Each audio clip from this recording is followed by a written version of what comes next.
नमस्कार, आप देख रहे हैं AB स्टार न्यूज़ और मैं हूं आपके साथ अब्दुल समद। बुलेटिन की शुरुआत करेंगे देश की तमाम बड़ी खबरों के साथ। देश के प्रधानमंत्री नरेंद्र मोदी ने एक जनसभा को संबोधित किया है और TMC पर जमकर निशाना साधा है। उन्होंने कहा है कि TMC के नेताओं के पास नोटों के पहाड़ हैं, एक एक रुपये का हिसाब होगा। तो प्रधानमंत्री नरेंद्र मोदी ने एक रैली को संबोधित करते हुए कहा है कि TMC के नेताओं के पास जो नोटों के पहाड़ निकले हैं, एक एक रुपये का हिसाब होगा। अब तक लगभग 17,000 करोड़ रुपए में उन लोगों को लौटा चुका हूं जिनसे पैसा लूटा गया था।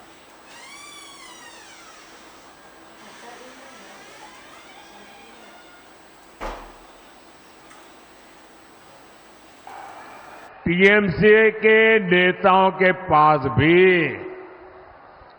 ये जो नोटों के पहाड़ निकले हैं, एक एक रुपये का हिसाब होगा। जिसका लूटा है उसको वापस कैसे मिले, इसके लिए मैं कानूनी रास्ते बना रहा हूं। अब तक लगभग 17,000 करोड़ रुपया, आंकड़ा याद रखेंगे, जो लोगों से लूटा गया था, ऐसे 17,000 करोड़ रुपया उन लोगों को मैं वापस दे चुका हूं, लौटा चुका हूं। बंगाल में भी आपका लूटा हुआ धन आपको वापस मिले, मैं उसके लिए पूरी कोशिश कर रहा हूं। इंडी वाले गरीब और मध्यम वर्ग की कमाई का एक्सरे करने की बात करते हैं। अब मोदी इन भ्रष्टाचारियों की खबरों में आगे बढ़ेंगे। केंद्रीय गृह मंत्री अमित शाह ने एक जनसभा को संबोधित किया है और उन्होंने कहा है कि मैं नवीन पटनायक से पूछना चाहता हूं, आपने रत्न भंडार की डुप्लीकेट चाबी बनाई है या फिर नहीं? रत्न भंडार में से जो माल निकला है वो कहां गया है? तो केंद्रीय गृह मंत्री अमित शाह ने जनसभा को संबोधित करते हुए कहा है कि मैं नवीन पटनायक से पूछना चाहता हूं, नवीन बाबू, रत्न भंडार की चाबी कौन छोड़ गया? ओढ़िया जनता को बताइए, आपने रत्न भंडार की डुप्लीकेट चाबी बनाई है या नहीं? रत्न भंडार में से जो माल निकला वो कहां गया, इसका हिसाब क्या है? विश्व भर में महाप्रभु के भक्त हैं। चाहिए रत्न भंडार की जांच रिपोर्ट जारी होनी चाहिए या नहीं होनी चाहिए? मैं आज यहां से नवीन बाबू को पूछना चाहता हूं, नवीन बाबू, रत्न भंडार की चाबी कौन चोर गया?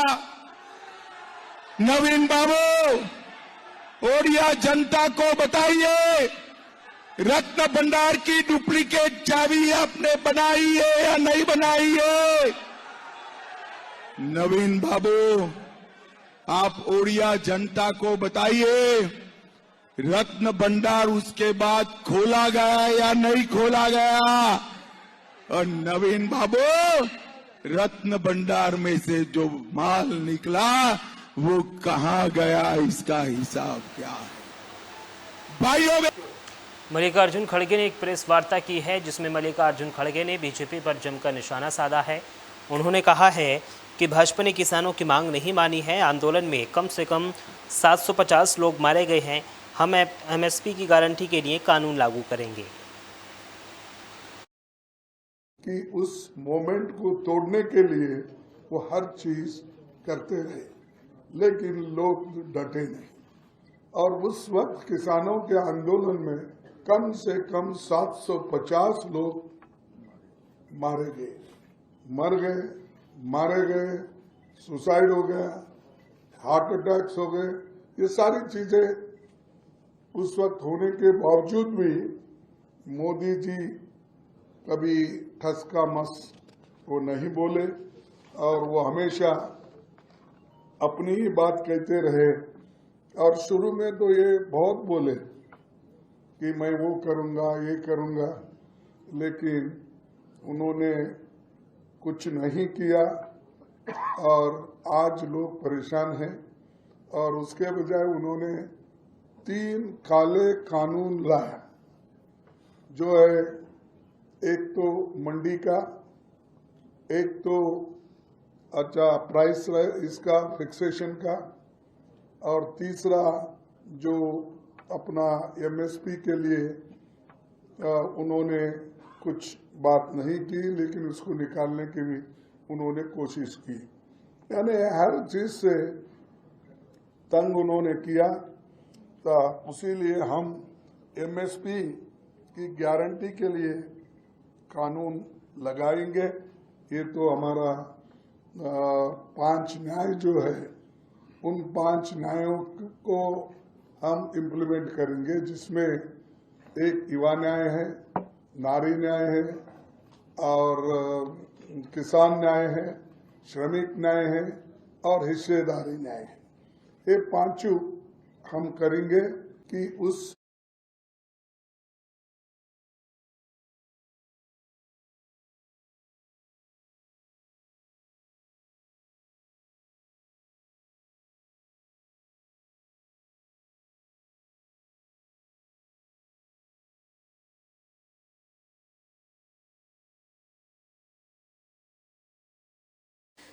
कांग्रेस नेता प्रियंका गांधी वाड्रा पर केंद्रीय मंत्री अनुराग ठाकुर ने निशाना साधते हुए कहा है कि लड़की हूं, लड़ सकती हूं नारा देना आसान था, लेकिन वो कभी न लड़ी। लड़कियों के लिए खड़ी हुई, महिलाओं के साथ अत्याचार हुए हैं और अपराध और उनकी हत्या भी हुई, लेकिन प्रियंका गांधी नजर नहीं आई। हूं, लड़ सकती हूं नारा देना बहुत आसान था, लेकिन न कभी लड़ी, न कभी लड़कियों के लिए खड़ी हुई। ये तो महिलाओं के साथ अत्याचार, अपराध और उनकी हत्या भी हुई, तभी प्रियंका गांधी नजर नहीं। नेहा कांग्रेस के काउंसलर की बेटी थी, निकाह करने के लिए, जबरन निकाह करने के लिए उन्होंने मना किया, गला रेतकर हत्या कर दी गई। उनकी सरकार में उनके काउंसलर की बेटी को न्याय नहीं मिला, लेकिन वो नजर नहीं आई। लड़की हूं और लड़ नहीं सकती हूं। हिमाचल प्रदेश की महिलाओं को 1500 रुपया महीना वायदा करके गई थी, 16 महीने हो गए, शक्ल नहीं दिखाई और न ही एक पाई भी महिलाओं को दिलाई। 24,000 रुपए की देनदारी एक महिला की राज्य की सरकार की है। क्या ये लड़की उनके लिए लड़ सकती है? अब मुख्यमंत्री कहते 24 घंटे में पैसा दूंगा। भाई 16 महीने में कई 24 घंटे आए, आपकी सरकार सोई रही। अब तो आपकी सरकार का जाने का समय आया है। मैंने सवाल किए थे राहुल गांधी जी से भी, ऐसी कौन सी मजबूरी है कि पाकिस्तान की तारीफ करनी जरूरी है? ऐसी कौन सी मजबूरी है कि चीन से राजीव गांधी फाउंडेशन में पैसा लेना जरूरी है? ऐसी कौन सी मजबूरी है कि आपको सैनिकों के शौर्य पर प्रश्न चिन्ह खड़ा करना जरूरी है? ऐसी कौन सी मजबूरी है कि कांग्रेस को रक्षा सौदों में दलाली खानी जरूरी है? ऐसी कौन सी मजबूरी है कि SC ST OBC का 5% कोटा कम करना खाना ये कांग्रेस की मजबूरी है? ऐसी कौन सी मजबूरी है कि लोगों की संपत्ति को वापस लेकर वितरण करना, बाकियों में बांट देना, घुसपैठियों को दे देना, ये कांग्रेस की रणनीति है?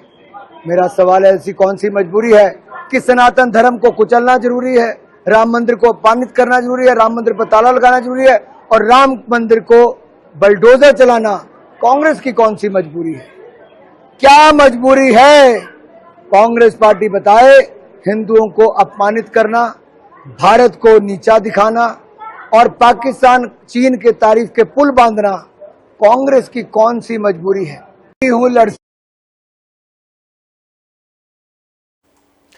पीएम मोदी की इंटरव्यू पर महाराष्ट्र कांग्रेस अध्यक्ष नाना पटोले ने कहा है कि प्रधानमंत्री झूठ पर झूठ बोलते हैं।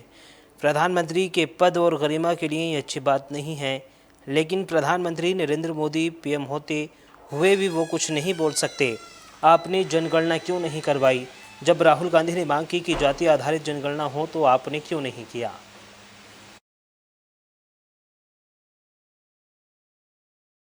प्रधानमंत्री झूठ पे झूठ बोलते हैं।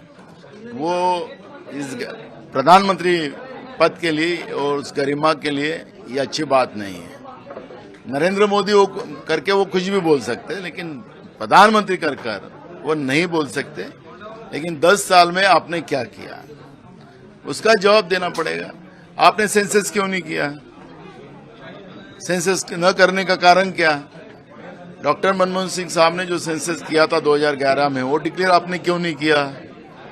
जब राहुल गांधी जी ने मांग किया कि ओबीसी की जाति न्याय जनगणना हो, पार्लियामेंट में किया, आपने क्यों नहीं किया?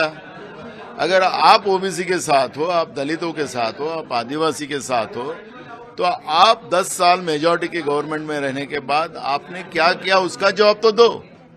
आप झूठा आश्वासन ओबीसी को दे रहे हो, झूठा आश्वासन दलितों को दे रहे हो, झूठा आश्वासन आदिवासी को दे रहे हो। आप झूठ पे झूठ बोल रहे हो नरेंद्र मोदी जी, उसका जवाब आपको देश की जनता को देना पड़ेगा। कांग्रेस देश में 60 साल अगर सत्ता में थी तो कांग्रेस ने देश की संवैधानिक व्यवस्था में जो डॉक्टर बाबा साहब अम्बेडकर ने जो संविधान दिया था उसको संभाल के रखने का काम किया, और देश के ओबीसी हो, दलित हो, आदिवासी हो, उनको न्याय देने का काम कांग्रेस ने किया। और इसलिए कांग्रेस पे ये आरोप लगाने का अधिकार आपका नहीं बनता। आपने 10 साल में क्या किया वो जवाब देना है आपको, और आप झूठ पे झूठ बोल रहे हो। अब देश की जनता आपको समझ चुकी है, और मुझे लगता है। और फिलहाल इस बुलेटिन में सिर्फ इतना ही। देश और दुनिया की तमाम बड़ी खबरों के लिए बने रहिए एबी स्टार न्यूज़ के साथ। नमस्कार।